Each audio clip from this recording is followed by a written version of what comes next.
ದೇಶದಲ್ಲಿ ಯುದ್ಧದ ಸ್ಥಿತಿ ಎದುರಾದಲ್ಲಿ ಯಾವ ರೀತಿಯಲ್ಲಿ ಜನರನ್ನು ರಕ್ಷಣೆ ಮಾಡಬೇಕು ಎಂಬ ನಿಟ್ಟಿನಲ್ಲಿ ಜಿಲ್ಲಾಡಳಿತ ನೇತೃತ್ವದಲ್ಲಿ ಈಗ ಮಾಕ್ ಡ್ರಿಲ್ ನಡೆಸಲಾಗುವಂಥದ್ದು. ಕಾರವಾರದ ಗ್ರಾಸಿಮ್ ಇಂಡಸ್ಟ್ರಿ ವ್ಯಾಪ್ತಿಯಲ್ಲಿ ಜನರನ್ನು ರಕ್ಷಣೆ ಯಾವ ರೀತಿಯಲ್ಲಿ ಮಾಡಬೇಕು ಎಂಬ ನಿಟ್ಟಿನಲ್ಲಿ ಏನೋ ಪೊಲೀಸ್ ಇಲಾಖೆ ಆಗಿರ್ಬೋದು, ಹೋಮ್ ಗಾರ್ಡ್ಸ್ ಆಗಿರ್ಬೋದು, ನೇವಿಯ ಸಹಯೋಗದಲ್ಲೇ ಒಂದು ಈಗ ಏನೋ ಮಾಕ್ ಡ್ರಿಲ್ ನಡೆಸಲಾಗುವಂಥದ್ದು ನಾವು ನೋಡ್ಕೋಬಹುದು. ಈಗ ಈ ಪ್ರದೇಶ ಏನಿದೆ ಇದು ಗ್ರಾಸಿಮ್ ಇಂಡಸ್ಟ್ರಿಯ ಒಂದು ಕಟ್ಟಡ ಆಗಿರುವಂಥದ್ದು. ಸೊ ಇಲ್ಲಿ ಒಂದು ವೇಳೆ ದಾಳಿ ಆದ ಸಂದರ್ಭದಲ್ಲಿ ಯಾವ ರೀತಿಯಲ್ಲಿ ಜನರನ್ನು ರಕ್ಷಣೆ ಮಾಡಬೇಕು ಎಂಬ ನಿಟ್ಟಿನಲ್ಲಿ ಈಗಾಗಲೇ ಒಂದು ಅಡುಕು ಕಾರ್ಯಾಚರಣೆ ನಡೆಸಲಾಗುವಂಥದ್ದು.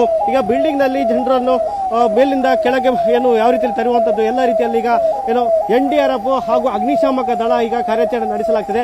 ಈಗಾಗಲೇ ಬಿಲ್ಡಿಂಗ್ ಮೇಲೆ ಈಗ ಸ್ಮೋಕ್ ಅನ್ನು ಹಾಕಲಾಗಿರುವಂಥದ್ದು. ಒಂದು ವೇಳೆ ಬಿಲ್ಡಿಂಗ್ ಮೇಲೆ ಏನೋ ದಾಳಿ ಆದರೆ ಆ ಸಂದರ್ಭದಲ್ಲಿ ಯಾವ ರೀತಿ ದಟ್ಟ ಹೊಗೆ ಬರ್ತದೆ, ಯಾವ ರೀತಿಯಲ್ಲಿ ಅಲ್ಲಿ ಬೆಂಕಿ ಕಾಣಿಸಿಕೊಳ್ಳುತ್ತದೆ, ಆ ರೀತಿಯಲ್ಲಿ ಸಂದರ್ಭವನ್ನು ಈಗ ಅಲ್ಲಿ ಕ್ರಿಯೇಟ್ ಮಾಡಲಾಗಿರುವಂಥದ್ದು. ಅದಲ್ಲದೆ ಮತ್ತೊಂದು ಕಡೆ ಈಗ ಅಗ್ನಿಶಾಮಕ ದಳ ಬಿಲ್ಡಿಂಗ್ ಮೇಲಿಂದ ಜನರನ್ನು ಯಾವ ರೀತಿಯಲ್ಲಿ ಕೆಳಗೆ ಇಳಿಸಿ ಅವರನ್ನು ರಕ್ಷಣೆ ಮಾಡುವಂಥದ್ದು ಈಗಾಗಲೇ ತೋರಿಸಲಾಗ್ತದೆ. ಮತ್ತೊಂದು ಕಡೆ ಏನು ಗಾಯಾಳುಗಳನ್ನು ಯಾವ ಜನರು ಇರ್ತಾರೆ ಆ ಗಾಯಾಳುಗಳನ್ನು ಆಂಬ್ಯುಲೆನ್ಸ್ ಅಲ್ಲಿ ಈಗ ಕೊಂಡೊಯ್ಯುವ ಎಲ್ಲ ಕೆಲಸಗಳು ಈಗಾಗಲೇ ಮಾಡುವಂಥದ್ದು. ಇದಕ್ಕಾಗಿ ಸುಮಾರು 1,000ಕ್ಕೂ ಹೆಚ್ಚು ಸಿಬ್ಬಂದಿಗಳನ್ನು ನಿಯೋಜನೆ ಮಾಡಲಾಗಿದೆ. ಈಗ ಪೊಲೀಸ್ ಇಲಾಖೆ ಆಗಿರ್ಬೋದು ಅಥವಾ ಅಗ್ನಿಶಾಮಕ ದಳ ಆಗಿರ್ಬೋದು, ಹೋಮ್ ಗಾರ್ಡ್ಸ್ ಆಗಿರ್ಬೋದು, ನೇವಿ ಆಗಿರ್ಬೋದು, ಪ್ರತಿಯೊಂದು ಇಲಾಖೆಗಳು ಕೂಡ ಇದರಲ್ಲಿ ಸಹಯೋಗ ಮಾಡ್ತದೆ. ಸೊ ಸುಮಾರು 1,000ಕ್ಕೂ ಹೆಚ್ಚು ಸಿಬ್ಬಂದಿಗಳು ಈ ಒಂದು ಮಾಕ್ ಡ್ರಿಲ್ ಅಲ್ಲಿ ಕೆಲಸವನ್ನು ನಿಭಾಯಿಸಿದ್ದಾರೆ. ಸೊ ಇಲ್ಲಿ ಯಾರೆಲ್ಲ ಮಹಿಳೆಯರಾಗಿರ್ಬೋದು, ಪುರುಷರಾಗಿರ್ಬೋದು, ಈ ಬಿಲ್ಡಿಂಗ್ ನಲ್ಲಿ ಸಿಕ್ಕಾಕೊಂಡ್ರೆ ಅವರು ಗಾಯಗಳಾದ್ರೆ ಅವರನ್ನು ರಕ್ಷಣೆ ಮಾಡಲಿಕ್ಕೆ ಅದು ತುರ್ತು ಸಂದರ್ಭದಲ್ಲಿ ಯಾವ ರೀತಿಯಲ್ಲಿ ಕಾರ್ಯಾಚರಣೆ ಮಾಡಿ ಅವರನ್ನು ಆದಷ್ಟು ಬೇಗ ಅವರ ಜೀವ ರಕ್ಷಣೆ ಮಾಡಬಹುದು ಎಂಬ ಎಲ್ಲ ಕೆಲಸಗಳು ಇಲ್ಲಿ ನಡೆಸಲಾಗುವಂಥದ್ದು.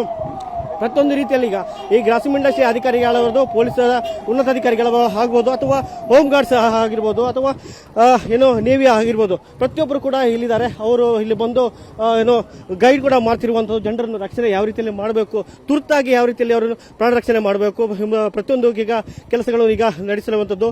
ಇಲ್ಲಿ ಒಂದು ವೇಳೆ ಸ್ಮೋಕ್ ಆದರೆ ಅಥವಾ ಅಟ್ಯಾಕ್ ಬಂದರೆ ಅಥವಾ ಬೆಂಕಿ ಬಿದ್ದರೆ ಜನರನ್ನು ರಕ್ಷಣೆ ಮಾಡಲಿಕ್ಕೆ ಇಲ್ಲಿ ಅಗ್ನಿಶಾಮಕ ದಳದ 2 ವಾಹನಗಳು ಕೂಡ ಇದೆ. ಸೊ ಅವುಗಳು ಬಂದು ಇಲ್ಲಿ ಜನರನ್ನು ರಕ್ಷಣೆ ಮಾಡುವಂಥದ್ದು, ಬೇಕಾದರೆ ನೀರು ಹರಿಸುವಂಥದ್ದು, ಅದು ಗಾಯಾಳುಗಳನ್ನು ಕೂಡಲೇ ಆಸ್ಪತ್ರೆಗೆ ಸಾಗಿಸುವಂಥದ್ದು ಎಲ್ಲ ಈಗ ಕೆಲಸಗಳು ಇಲ್ಲಿ ನಡೀತಾ ಇರುವಂಥದ್ದು ನೋಡ್ಕೋಬಹುದು. ಈಗ ಜನರನ್ನು ಗಾಯಾಳುಗಳನ್ನು ಯಾವ ರೀತಿಯಲ್ಲಿ ಕೊಂಡೊಯ್ದು ಅವರನ್ನು ಅವರ ಜೀವನ ರಕ್ಷಣೆ ಮಾಡಲಿಕ್ಕೆ ಯಾವ ರೀತಿಯಲ್ಲಿ ಕೆಲಸ ಆಗಬೇಕು ಎಲ್ಲ ಈಗ ಸಿಬ್ಬಂದಿಗಳು ಮಾಡ್ತಾ ಇದ್ದಾರೆ. ಇಲ್ಲಿ ಮಹಿಳೆಯರಾಗಿರ್ಬೋದು ಅಥವಾ ಪುರುಷರಾಗಿರ್ಬೋದು, ಅವರಿಗೆ ಯಾವ ರೀತಿ ತೊಂದರೆ ಆದರೆ ಅವರನ್ನು ಇಂಥ ದೊಡ್ಡ ಬಿಲ್ಡಿಂಗ್ನಿಂದ ಯಾವ ರೀತಿ ಕೆಳಗೆ ಕರ್ಕೊಂಡ್ಬಂದು ಅವರನ್ನು ಆಸ್ಪತ್ರೆಗೆ ಸಾಗಾಟ ಮಾಡಬೇಕು ಎಲ್ಲ ರೀತಿಯಲ್ಲಿ ಒಂದು ಅಣುಕು ಕಾರ್ಯಾಚರಣೆ ಈಗ ನಡೆಸಲಾಗುವಂಥದ್ದು. ಇದು ಸುಮಾರು ಈ ಒಂದು ಪ್ಲೇಸಲ್ಲಿ ಮಾತ್ರ ಅಲ್ಲ, ಕಾರವಾರದಲ್ಲಿ ಸುಮಾರು 6 ಪ್ರದೇಶಗಳಲ್ಲಿ ಇಂಥ ಅಣುಕು ಕಾರ್ಯಾಚರಣೆ ನಡೆಸಲಾಗುವಂಥದ್ದು. ಜಿಲ್ಲಾಡಳಿತ ನೇತೃತ್ವದಲ್ಲಿ ಅಂದರೆ ಬಿಲ್ಡಿಂಗ್ ಮೇಲೆ ಈಗ ಸ್ಕೈ ಅಟ್ಯಾಕ್ ಆಗಿ ಅಲ್ಲಿನ ಬಾಂಬ್ ಬಿದ್ದು ಅಲ್ಲಿ ಬಿಲ್ಡಿಂಗ್ ಮೇಲೆ ಏನಾದರೂ ಬೆಂಕಿ ಕಾಣಿಸಿಕೊಂಡು ಅಥವಾ ಅಲ್ಲಿ ಬಾಂಬ್ ಬಿದ್ದು ಏನಾದರೂ ಒಂದು ಅನಾಹುತ ಆದರೆ ಆ ಸಂದರ್ಭದಲ್ಲಿ ಯಾವ ರೀತಿಯಲ್ಲಿ ಜನರ ರಕ್ಷಣೆ ಮಾಡಬೇಕು. ಒಂದು ಕೊಲ್ಯಾಪ್ಸ್ ಆದರೆ, ಬಿಲ್ಡಿಂಗ್ ಕೊಲ್ಯಾಪ್ಸ್ ಆದರೆ ಅಲ್ಲಿ ಯಾವ ರೀತಿಯಲ್ಲಿ ಜನರ ರಕ್ಷಣೆ ಮಾಡಬೇಕು, ಅಥವಾ ಬೆಂಕಿ ಅವಘಡ ಆದರೆ ಅಲ್ಲಿಂದ ಜನರನ್ನು ಯಾವ ರಕ್ಷಣೆ ಮಾಡಬೇಕು.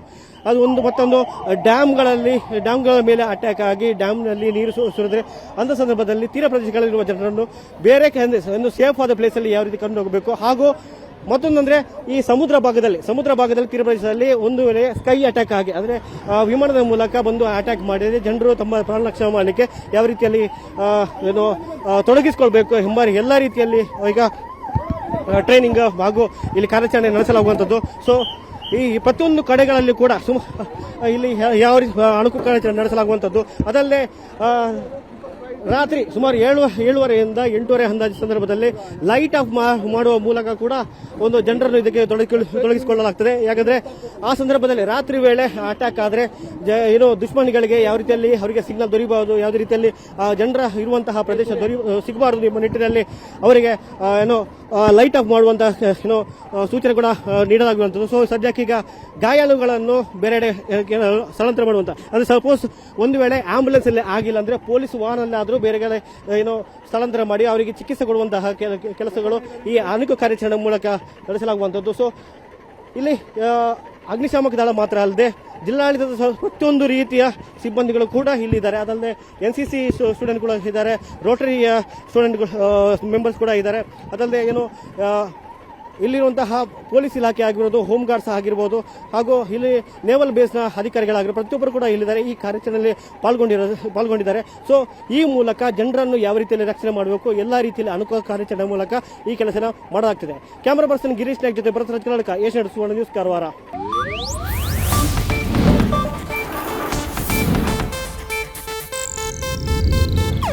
ಇದು ಏಷ್ಯಾನೆಟ್ ನ್ಯೂಸ್ ನೆಟ್ವರ್ಕ್ ಪ್ರಸ್ತುತಿ.